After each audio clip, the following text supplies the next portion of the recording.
Good morning, everybody, or good afternoon, depending on where you are at in the world. Welcome back. We were on the break for the summertime, and now we are back into the fall, busy into school season. So I'm grateful you could make it today. My name is Allison Mostowich, if I haven't met you before. I'm the Director of Engagement at Efficiency Canada. I am joining you from Mohkinstsis, which is the Blackfoot word for Calgary, meaning elbow.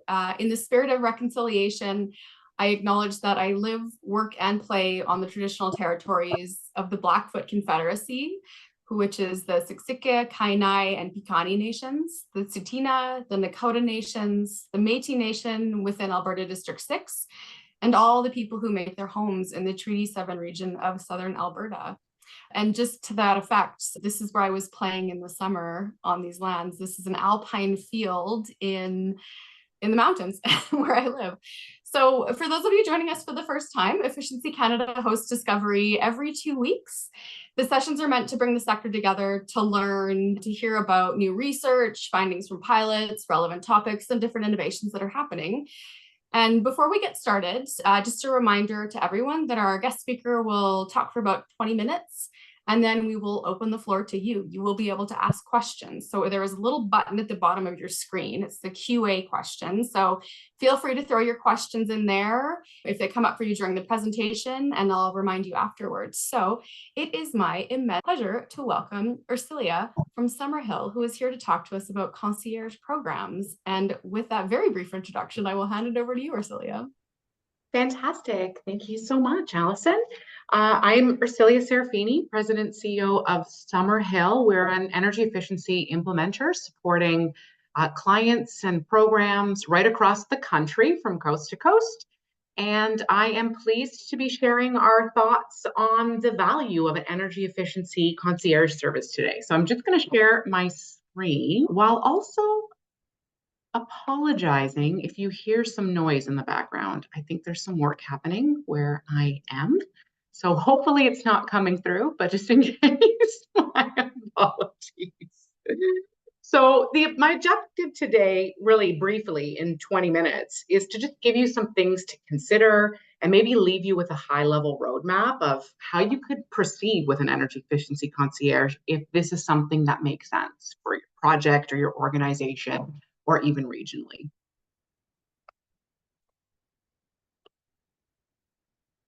So why an energy efficiency concierge? Why are we here talking about it today? Well, when you think about a concierge and how you may have utilized them in your personal life, maybe on vacation or at a hotel, for example, you've considered wanting to go on an excursion, maybe make a dinner reservation or get concert tickets in an unfamiliar place. And you call or visit the concierge because you know they can be trusted, to know what's open, closed, good, reliable, and in many cases, make the arrangements for you.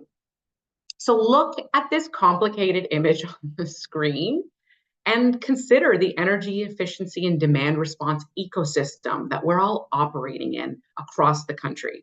First, you have multiple players in the space: utilities, multiple levels of government, efficiency agencies. Then there are different market segments: commercial, residential. There's different eligibility requirements for programs, incentive levels on measures across organizations and regions.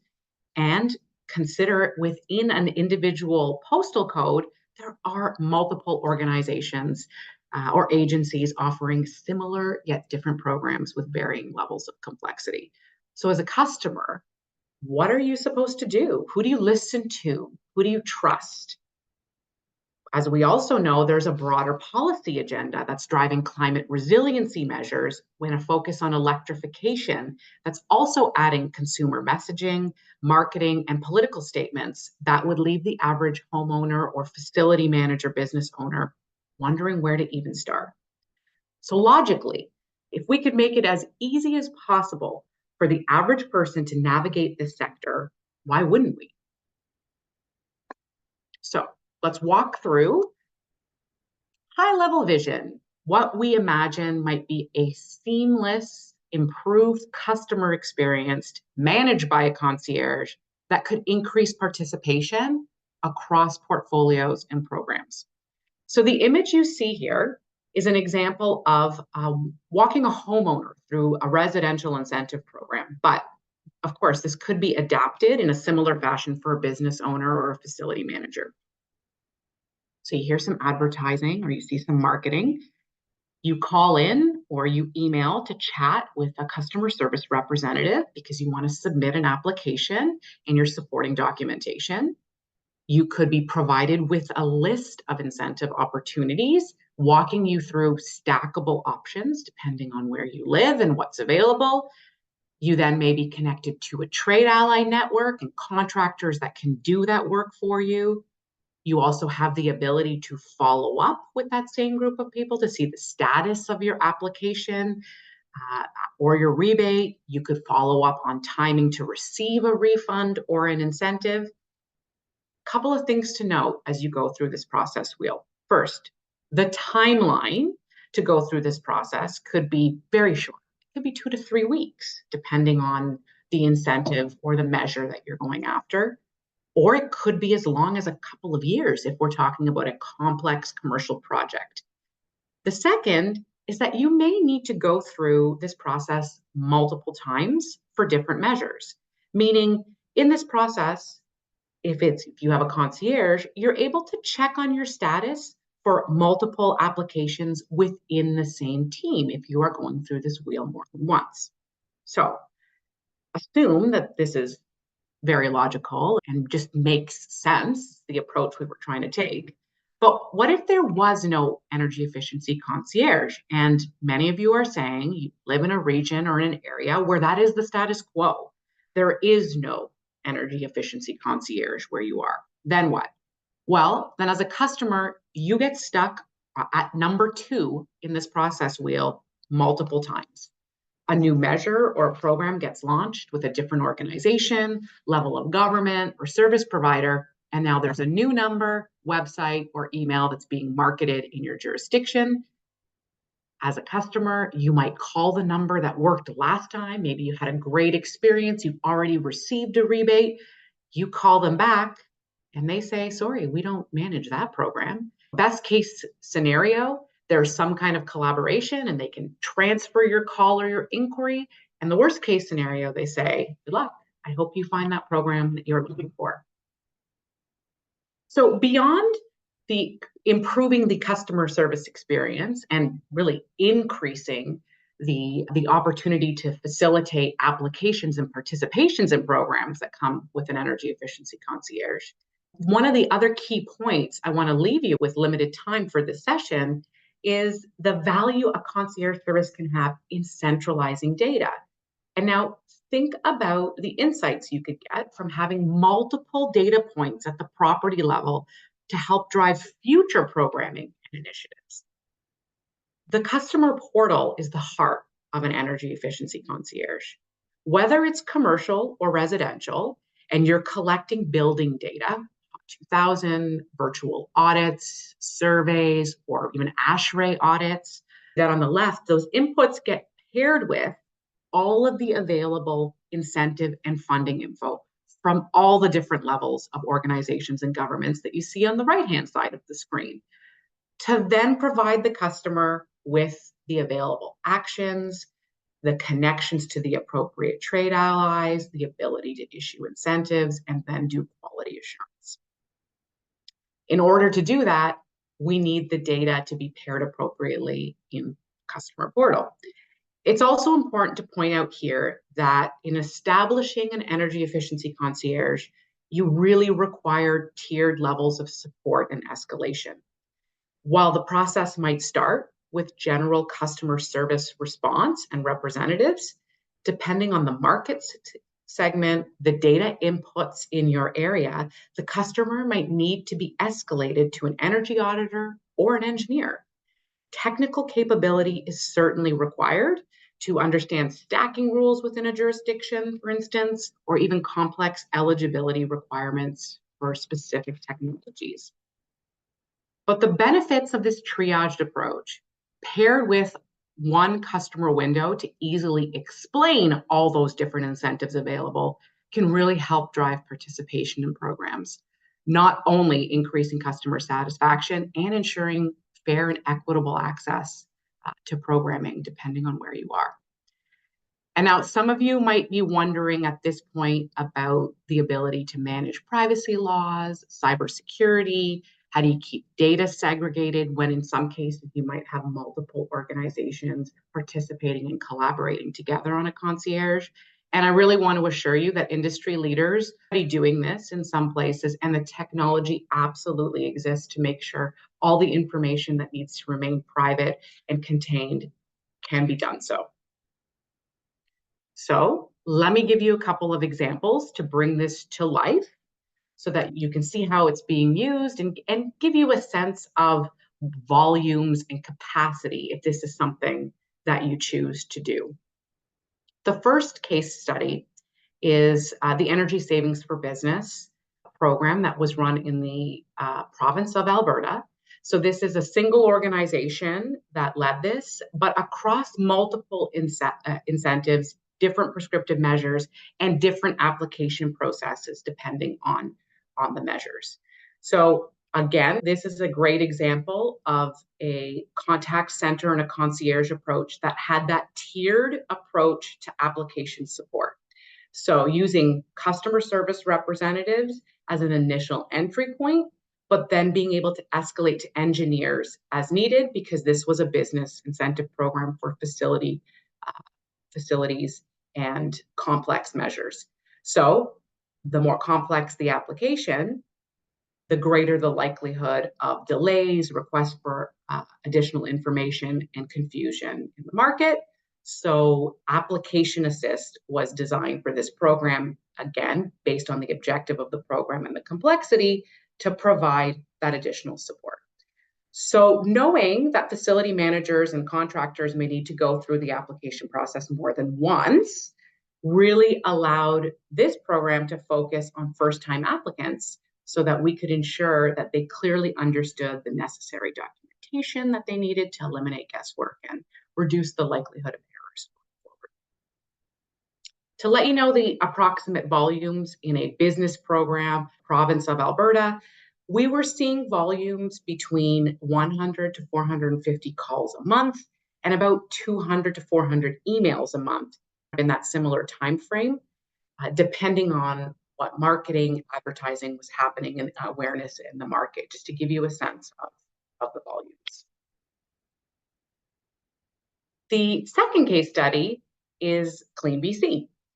And Clean BC in the province of BC launched energy coaching to support residential homeowners and small business owners and managers to really understand across the region incentives from multiple organizations and agencies. So again, there's different market segments here. There's increased technical support similar to the other program. We needed tier 1 and tier 2 escalations for this concierge services as well. So the initial entry point customer service representative has the ability on the small business side for more complex inquiries, and on the residential side can escalate to an energy auditor as needed, depending on the program.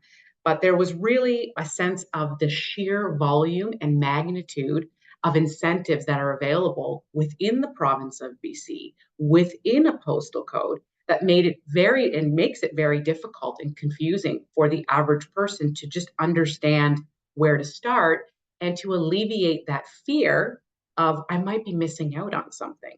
I don't want to proceed with a home renovation or business improvement project and not feel like I've discharged my responsibility, that I've taken advantage of all the great incentives and rebates available in the marketplace.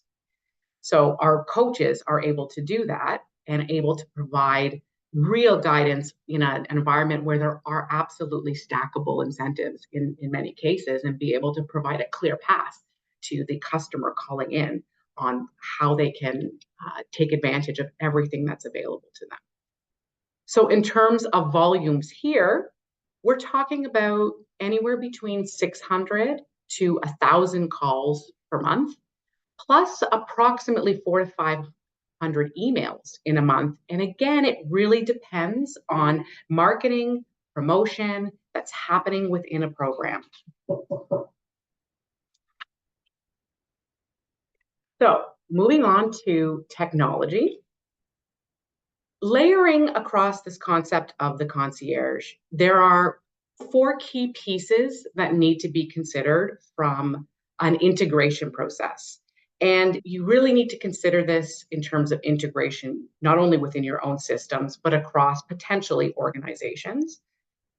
Obviously, you need to think about accessibility. Accessibility through either web or phone is an absolute key consideration. But at a minimum, you need your customer service representatives to be able to access data so that they can give the customer that they're talking to the confidence on when they can receive a payment, when they can expect to receive a response or an approval on something.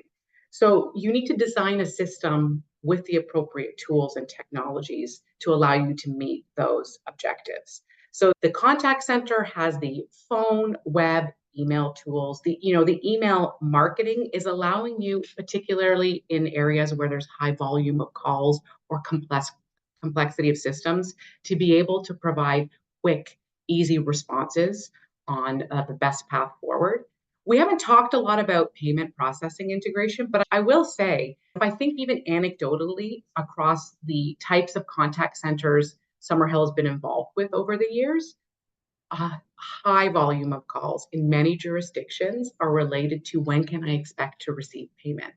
How long is it going to take before my application is approved and I get that check or that e-transfer in the mail, particularly with increasing measures that have significant cost outlay at the front of it.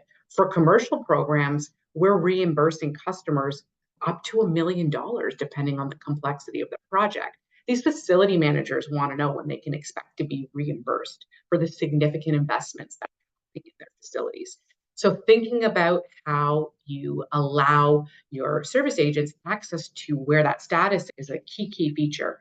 And then from a data ingestion, I talked about programs requiring varying levels of input and data in order to be able to approve them. Is that an ASHRAE audit? Is it a HOT 2000 audit? Is it simply a virtual customer survey? In any event, there is data that is needed to be able to support a customer through an application process. So you really need to think through what that data is and how you want it to be used. I'm going to recap now to open to questions because I'm hoping all of you have some things that you're thinking about and we can talk through that. But in terms of a concierge service rollout, a reminder that no one of us is starting from scratch, right? So we're all operating within jurisdictions where there are varying levels of incentives, programs, and organizations working in this space already.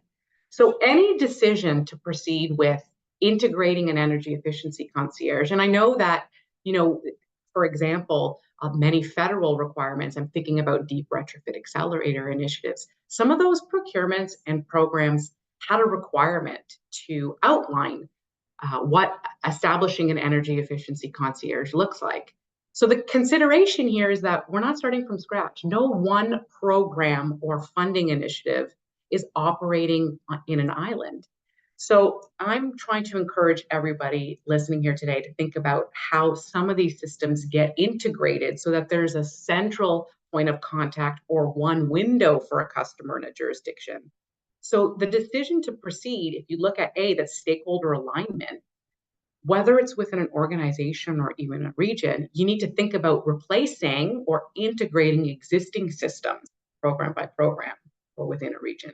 This is not insignificant and by no means insignificant. And quite frankly, A and B aligning on then the cost sharing mechanism is the hardest thing to do in deciding to proceed down this path. And oftentimes, at least historically, the conversation has stopped at B. Logically, it makes sense. Everybody wants to do the best thing for the customer, but sometimes we just can't figure out within a region how we come together to facilitate that from something as simple as the cost sharing mechanism, because some organizations have regulatory reporting, some others have different funding partners. We all have different people that we're reporting into. So again, really stressing that those two pieces are absolutely critical. Then you can start to think about How do you move forward with procurement? Do you take advantage of, if you think about a jurisdiction where this is happening, is there a brand, contact center point, a phone number, a web, somebody that's doing it that has historical knowledge and continuity that you can then leverage so that you can layer them into? So that I talked about the customer who had great experience maybe 2 years ago. They're going to naturally want to go back to that program. How do you make sure that they're then aware of other incentives in the market? Obviously, building the customer portal data repository is a big undertaking and could take a significant period of time depending on the complexity of the data and the cybersecurity and privacy needs. That tiered escalation point is critical for an energy efficiency concierge. It's unreasonable to expect that you're going to have a contact center that is just responding to general inquiries. There's always going to be the need to escalate to some technical level of support depending on the complexity of the program. So thinking through how that works. And then, of course, the ongoing reporting to leverage the insights across the programs. And I'm going to pause there. I think I'm pretty well exactly at 20 minutes and maybe ask Allison to come back. I'm going to figure out how I close my screen. Thank you so much, Ersilia. That was fantastic. I think there's some really incredible words of wisdom there. I definitely have questions, and there are some great questions coming in the background. So I want to pick up on a theme that you were mentioning in your summary slide there. Sure. I think we're seeing more and more that programs are considering concierge programs. And I think you did touch on this. I think we know when it comes to these different programs in different jurisdictions, the simpler the better for businesses, for homeowners, whatever type of building that your program is for. When would you encourage a program to look a bit broader? So you were talking about the centralization, right? And I know when we look at BC, we're actually looking at the centralization of a lot of their programs so that their customers have a single input point. They can go to one place for applications for multiple programs, and there's a concierge service for that. So when would you encourage someone thinking about a program to start to look where there might be other concierge services that they could tap into? Allison, it needs to happen at the beginning as part of the design. None of us are operating in an isolated system. I think that's the most important thing to consider. So as you're designing a program or launching a program, it's really important to take a look at your entire ecosystem you're operating in. Even if you think about it from a marketing perspective, how is your marketing going to be received? How are the messages going to be? Who are you competing with for that? And who do customers trust in this space? I think is another really important thing to consider. So are people going to be confused? We use a lot of language. So despite the fact that, as you said, we want to keep these programs as simple as possible. We all want people to participate. We use just a lot of jargon. A lot of the measures we're incenting going forward, technical language related to them that the average person doesn't even understand. So from my perspective, it's you need to start this at the beginning, and we need to stop for a second and have a conversation with our mom or our children or somebody in our family where we go, okay, we're really excited. We're launching this heat pump program, but the incentives are going to be restricted to units with 1 head or 2 head or 3-ton units. Who even understand what does that mean? I have a furnace, I have a hot water heater. I don't even know. There are people that don't even know and get whether they're electrically heated or gas heated. So I guess I strip it back because oftentimes, as technically savvy individuals who have been in this industry for a long time, we design these programs. We think they're simple. They're not simple. And I'm talking about a concierge that's serving the average person at the starting point, just to be able to ask, well, what do you mean? Like, I don't even know if I qualify because I don't know what you mean by 2-ton or 3-ton or 2 head or 3 head. I just know that I need a new furnace. So am I eligible for anything? That's the level that we're talking about supporting for sure. I can absolutely say that I have challenged engineers to explain things to me like they would explain it to their grandmother or their mother. So necessary. Okay, so just a reminder to everybody, question and answer box is below. If you see a question in there that has been asked, you can actually like it, and I will ask that question first. You can upvote the questions that way. So there's a question with a like in there, and I'm going to ask that first. So it sounds like much of your service is data driven. How much human-based handholding do you offer? Oh, that is a brilliant question. And it's an interesting one because the amount of individualization and human contact really varies by region across Canada. So I talked at a high level about the volume of calls or emails coming through. But what I didn't mention was the length of those calls and how they really vary depending on where you live. And there are some regions in Canada where people want to get on the phone and they want to talk. They want to start and spend a few minutes on how's your day? Where are you based from? Where are you in the province? And they want to talk about it. And so we definitely need to customize the concierge from the view of who are we serving? Who are the customers we're serving? Recognizing that in some cases, we may need to spend 30 to 60 minutes on the phone with somebody. This isn't about putting a concierge in place that is trying to get off the phone and get answers as quickly as possible. Those customers may send an email, they want a response back, they want to communicate in a different way. But there are a lot of individuals, depending on where you live, that really value that human contact and touch point, and they really want to spend some time on the phone. So I'd say, it definitely depends on where you are. There is a regional aspect to this that's an important feature.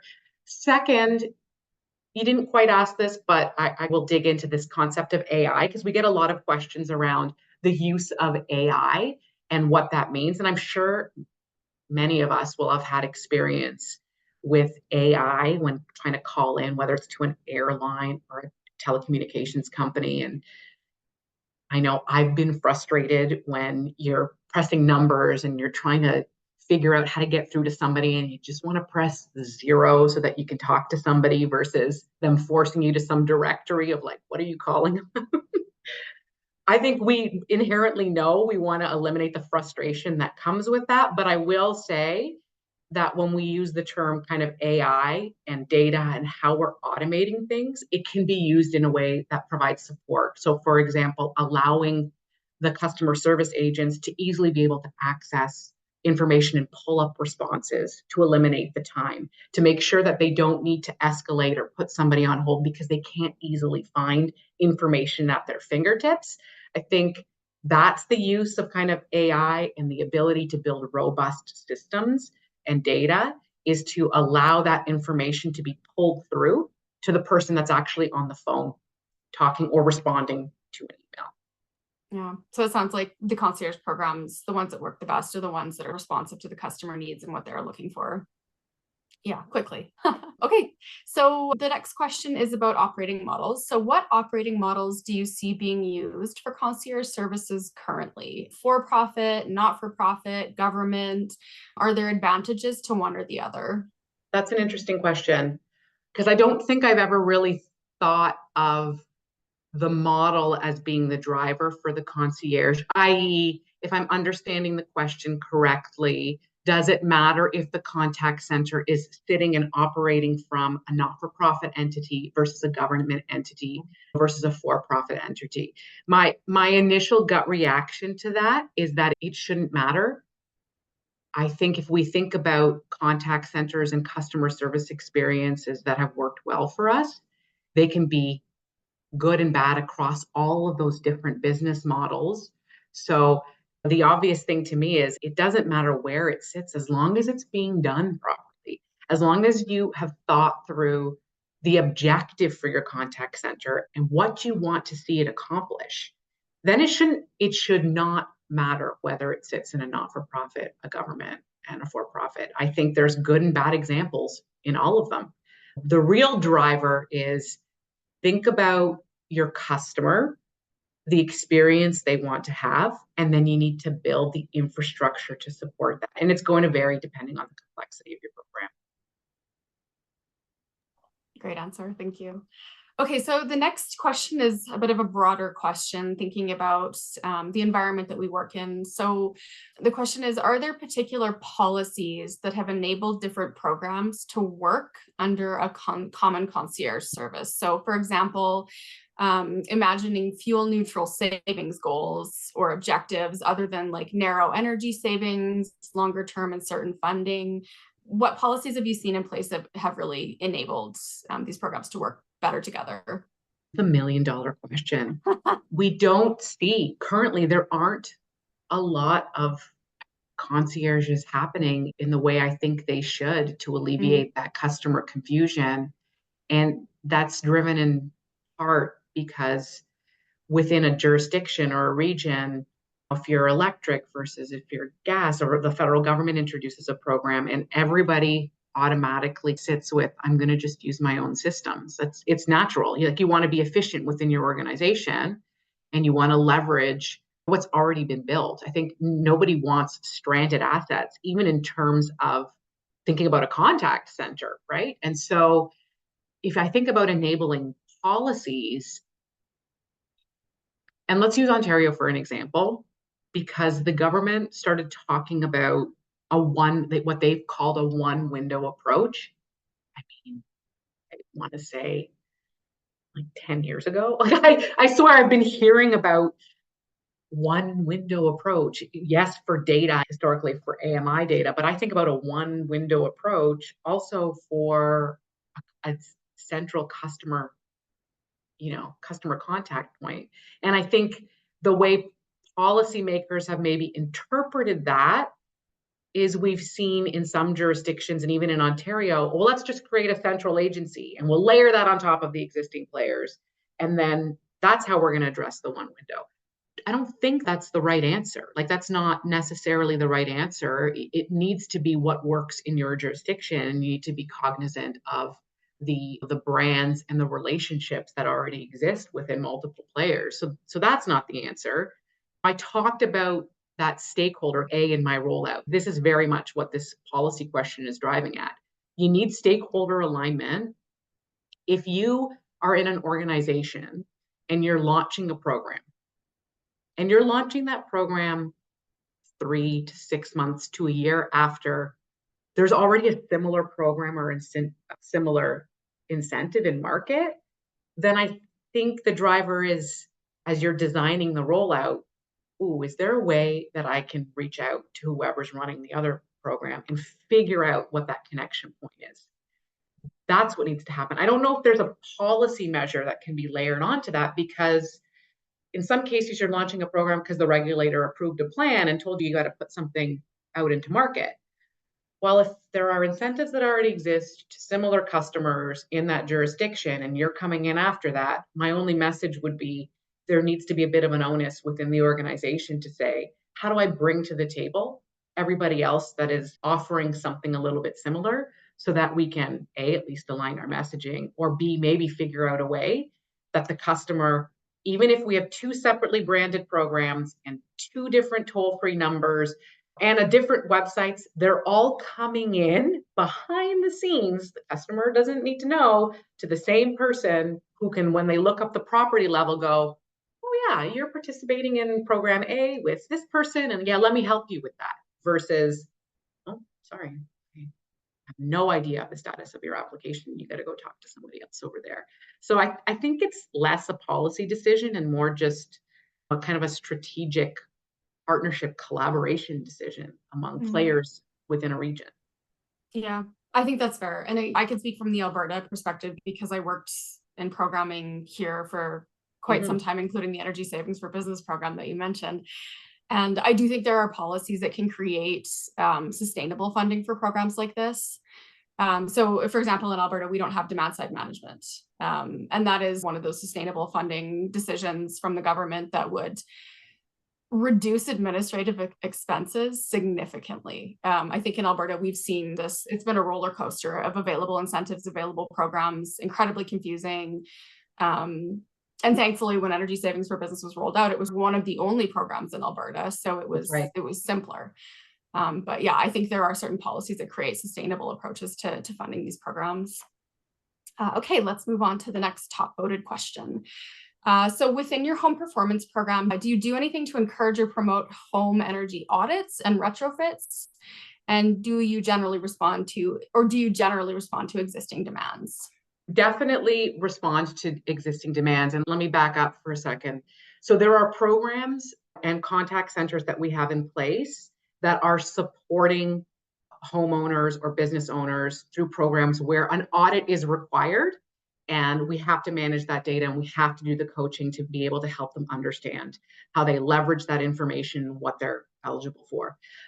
But as a concierge operator, we definitely, I might have a personal perspective and that of my team on whether or not a program should have an audit or not, whether you can run it. But again, we're agnostic, right? So it's building the systems around the requirements for the program. I think that's maybe more of the way that I would position it. So certainly our team has had experience in both, when supporting customers where it's a prescriptive measure and they just need to provide proof of installation or qualifying model, versus programs that we've run where absolutely you require an audit, and you need to help customer understand how that influences the measures they're then eligible for. I'd say the difference is the process time it takes to go through that process wheel is going to be different depending on your program requirements, and that will influence your setup. The escalation points I talked about, the technical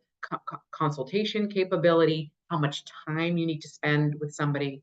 And in a similar way for even energy savings for business, do you design some other processes and focuses, like that focus on first-time applicants, to reduce the barrier to entry for future applications?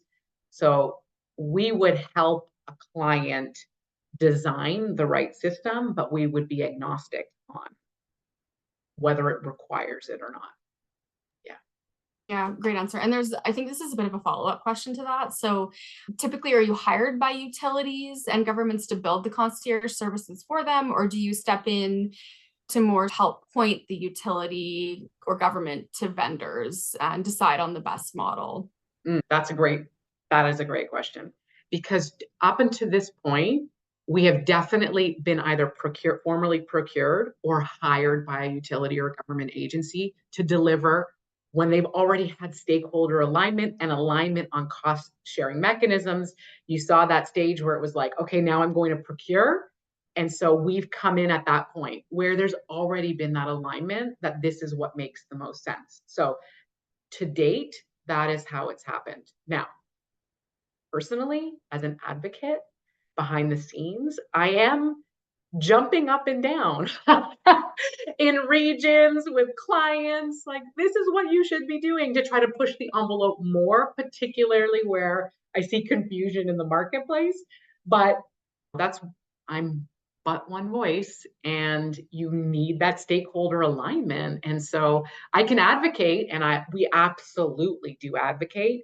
And certainly from a risk management perspective, even when we're hired by a client or within a region, be able to say, hey, one of the risks here in putting this out is that there is this contact center, this program, this is already exists. And we know that when customers call us, they're going to be confused and they're going to need information on it. So I think we usually come in after the fact and try to mitigate it from a risk and a confusion perspective, to at least be able to bring in, like, we need a standard FAQs to be able to address what we know are going to be customer inquiries across all these programs, and then encourage that client to a minimum have an open channel of conversation, if they don't already, with the other organization, to make sure that you can transfer it. The people answering the phone on our end, they want to help the customer. No one starts a call or an email wanting to give a bad customer service experience, right? You want to be able to help that person.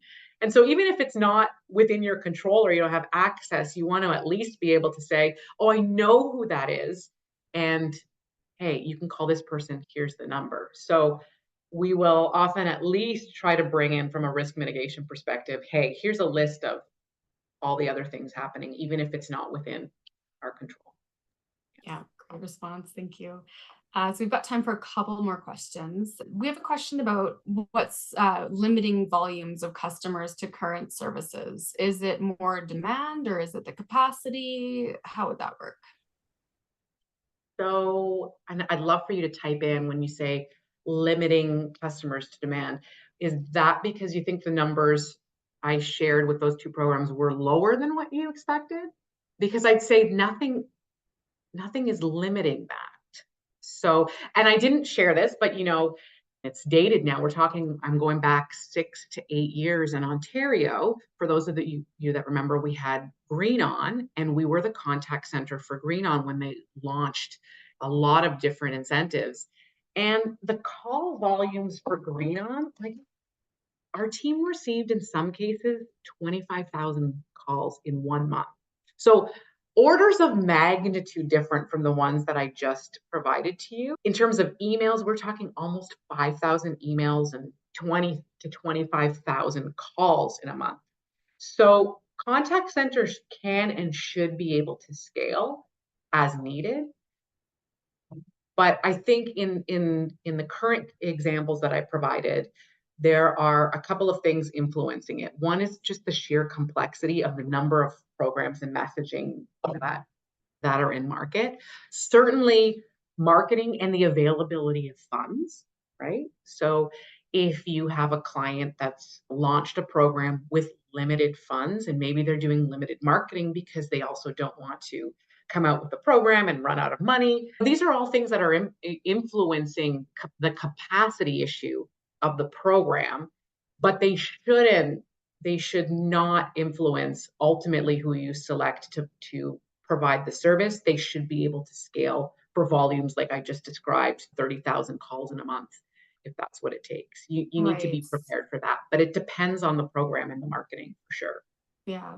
And I'm sure it depends, like when you're planning on the resourcing for the call center, when you're designing the program, like have they had programs in the past? How new are people to things like that? Like I'm sure there's planning for it that goes into it at the beginning to make sure it is resourced appropriately. So my last question is, if you had to leave people with one thing to think about today or one message to keep in their minds, what would that be?